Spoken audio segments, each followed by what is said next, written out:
Hi everyone, today I'm sharing with you how to make the best Egusi IJEBU.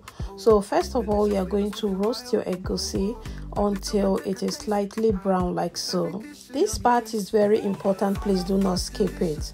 Next, you are going to pour that into a blender. Add in your crayfish, onion, Scotch bonnet pepper, tatashe, locust beans and some water, and then blend smoothly. Next, you're going to pour the content into a pot.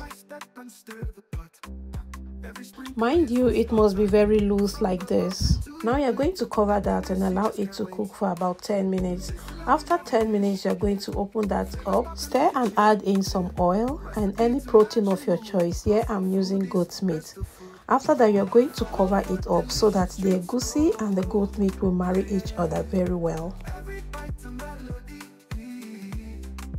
After about 10 minutes, your soup should be looking like this. As you can see, everything is well combined.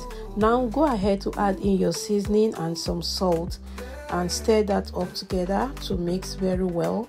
Now you're going to add in your dry fish. I'm adding this fish now because I don't want it to scatter. So you're going to cover it and allow the fish to steam for a few minutes. You open that up, stir it a little bit, and guys, your soup is ready. This is the most simplest soup when it comes to egusi recipe, and this is one of the recipe I love so much because it is very easy to prepare. So now tell me, are you going to be trying this? Let's know in the comment section. Please don't forget to like, comment, share and follow us for more on YouTube and Instagram at Glow South Foodies. See you in my next one. Bye bye.